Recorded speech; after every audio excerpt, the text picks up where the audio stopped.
Have you heard all the terrible news? We are destroying the planet. Middle class is disappearing. Deadly Ebola outbreak. It's worse than ever before.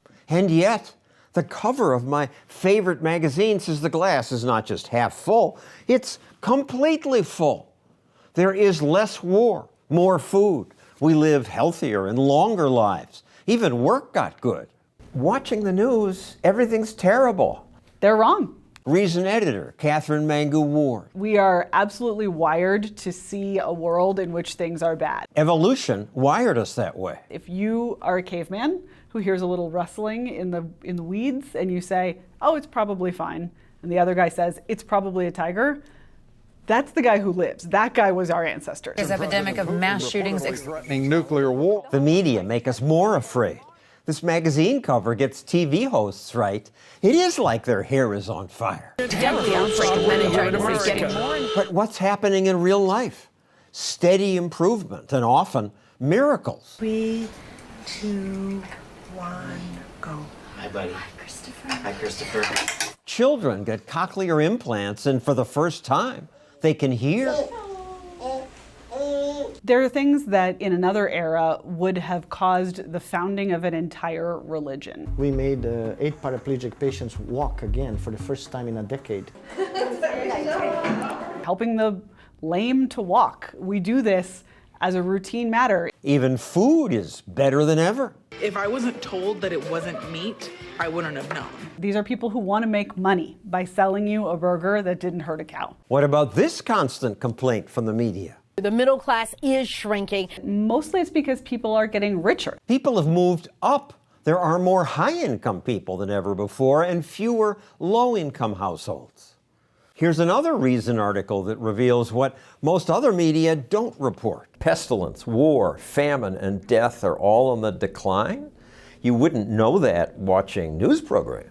That's right, and yet it's absolutely true. Even the left-wing media admits it, sometimes.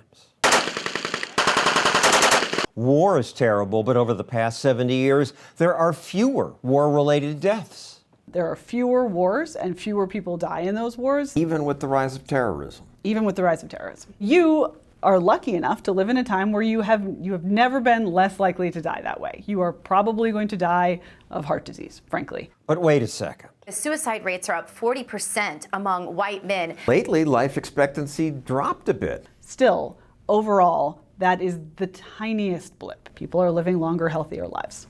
Another Reason story that contradicts conventional wisdom is this one.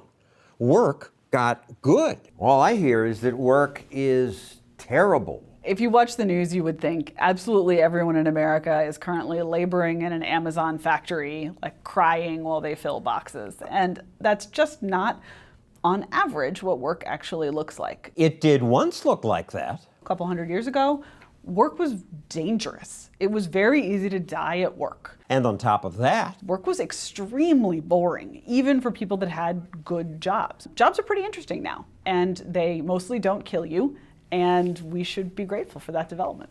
Now, the people at Reason aren't stupid. They know there are problems in the world. So turn the magazine over and you get the bad news. Venezuela, threats to an open internet, young people liking socialism. Socialism or capitalism? I would say socialism. Kids love socialism. If helping people is socialism, then I'm for it. They have no idea what socialism is. Mangu-Ward's most upset about new restrictions on speech. The idea that what you can say on the internet should be restricted, I think, is the most poisonous of all. Her magazine mourns the constant growth of regulation. The state of Washington wants booster seats for any kid who isn't 4 feet 9 inches tall.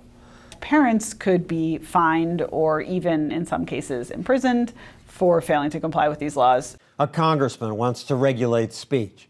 An old woman is fined because her dog leash is too long. Notice a trend here? Everything that's bad is politics. Everything that's good is the market. Markets allow every individual a choice.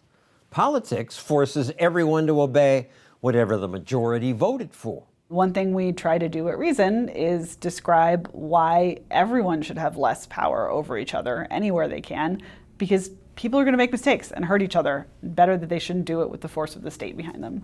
Bottom line, there's a lot of nasty stuff going on, but life does get better. Life gets better. We have the opportunity to look into a future where those trends will continue if we can just manage to keep politicians from screwing it up.